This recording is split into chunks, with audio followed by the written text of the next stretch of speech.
নমস্কার। শ্রী শ্রী রামকৃষ্ণ কথামৃত ভক্ত সঙ্গে ঈশ্বর কথা প্রসঙ্গে দ্বিতীয় পরিচ্ছেদ।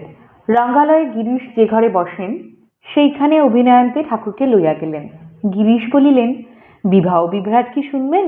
ঠাকুর বলিলেন, না, প্রহ্লাদ চরিত্রের পর ওসব কি? আমি তাই গোপালুরের দলকে বলেছিলাম, তোমরা শেষে কিছু ঈশ্বরীয় কথা বলো।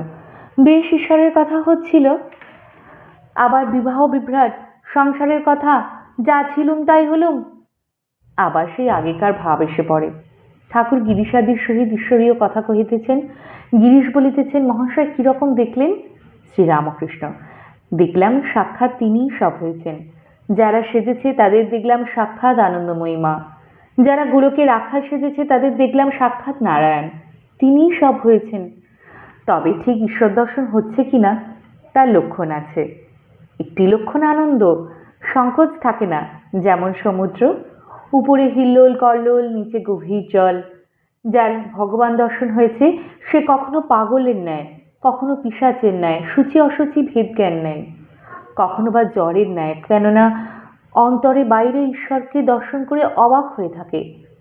কখনো বালকের ন্যায়, আট নাই, বালক যেমন কাপড় বকলে করে বেড়ায়, এই অবস্থায় কখনো বাল্যভাব, কখনো পৌগণ্ড ভাব, কখনো যুবার ভাব, কখনো কর্ম করে, লোকশিক্ষা দেয়, সিংহতুল্য।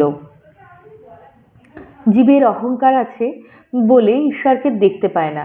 মেঘ উঠলে আর সূর্য দেখা যায় না, কিন্তু দেখা যাচ্ছে না বলে কি আর সূর্য নাই? সূর্য ঠিক আছে, তবে বালকের আমি এতে দোষ নাই, বরং উপকার আছে। শাক খেলে অসুখ হয়, কিন্তু হিঞ্চে শাক খেলে উপকার হয়। হিঞ্চে শাক শাকের মধ্যে নয়, মিছরি মিষ্টির মধ্যে নয়। অন্য মিষ্টিতে অসুখ করে, কিন্তু মিছরিতে কব দোষ করে না। তাই কেশব সেনকে বলেছিলাম, আর বেশি তোমায় বললে দল টল থাকবে না। কেশব ভয় পেয়ে গেল। আমি তখন বললাম, বালকের আমি, দাস আমি, এতে দোষ নাই। যিনি ঈশ্বর দর্শন করেছেন তিনি দেখেন যে ঈশ্বরই জগৎ জীব জগৎ হয়েছেন, সবই তিনি, এরই নাম উত্তম ভক্ত।